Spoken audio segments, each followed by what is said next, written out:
വടക്കൻ കേരളത്തിലേക്കുള്ള ലഹരിക്കടത്തിന്റെ ഇടനാഴിയാവുകയാണ് കണ്ണൂരിലെ കൂട്ടുപുഴ. ബംഗളൂരുവിൽ നിന്ന് കണ്ണൂർ വഴി വടക്കൻ കേരളത്തിലെ മറ്റ് ജില്ലകളിലേക്ക് വ്യാപകമായി മയക്കുമരുന്ന് എത്തിക്കാൻ ലഹരി മാഫിയ സുരക്ഷിതമായ വഴിയായാണ് കൂട്ടുപുഴയെ കാണുന്നത്. ബംഗളൂരുവിൽ നിന്ന് പുറപ്പെട്ടാൽ കേരള അതിർത്തി വരെ മറ്റ് പരിശോധനകളൊന്നുമില്ലാത്തതും വനപാതയായതുമാണ് അവർക്കുള്ള അനുകൂല ഘടകങ്ങൾ.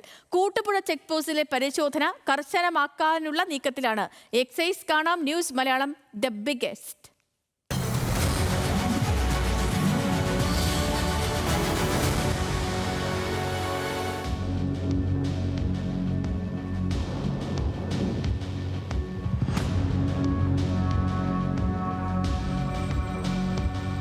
രണ്ടായിരത്തി 2024 360 NDPS കേസുകളാണ് കണ്ണൂരിൽ എക്സൈസ് രജിസ്റ്റർ ചെയ്തതെങ്കിൽ ഈ വർഷം ഏപ്രിൽ വരെ അത് 466 അതായത് വർഷം കഴിയുംതോറും ലഹരിക്കടത്ത് കൂടുന്നു എന്നർത്ഥം.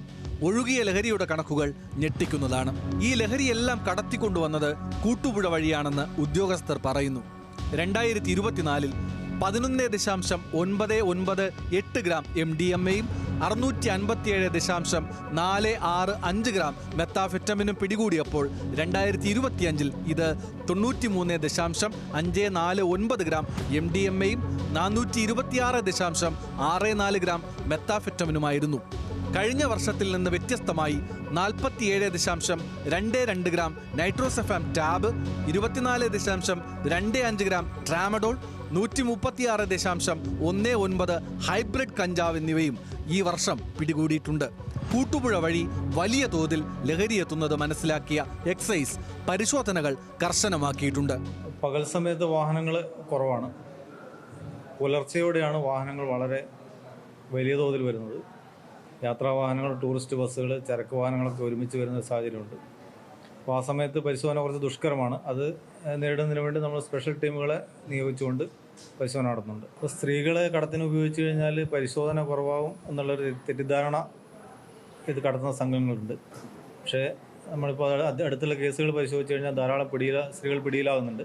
അപ്പോൾ നമ്മൾ വനിതാ ഉദ്യോഗസ്ഥരെ ഉപയോഗിച്ച് പരിശോധന നടത്തി കേസുകൾ എടുക്കും. ബംഗളൂരുവിൽ നിന്ന് നിരവധി ബസ്സുകൾ കേരളത്തിലേക്ക് സർവീസ് നടത്തുന്നുണ്ട്.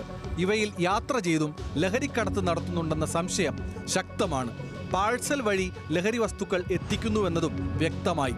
കൂട്ടുപുഴ ചെക്ക് പോസ്റ്റിൽ പകൽ പരിശോധന നടക്കുന്നുണ്ടെങ്കിലും രാത്രികാലങ്ങളിൽ സാങ്കേതിക തടസ്സങ്ങൾ ഏറെയാണ്. പാലത്തിലെ വെളിച്ചക്കുറവ്, വാഹനങ്ങളുടെ എണ്ണ കൂടുതൽ, സ്പീഡ് ബ്രേക്കർ സംവിധാനങ്ങൾ ഇല്ലാത്തത് എന്നിവയാണ് പ്രധാന പ്രശ്നം. വാഹന പരിശോധനയ്ക്കിടെ ഉദ്യോഗസ്ഥരെ തട്ടിക്കൊണ്ടുപോയി അപായപ്പെടുത്താൻ ശ്രമിച്ചതടക്കം നിരവധി പ്രതിസന്ധികളും എക്സൈസ് നേരിടുന്നുണ്ട്.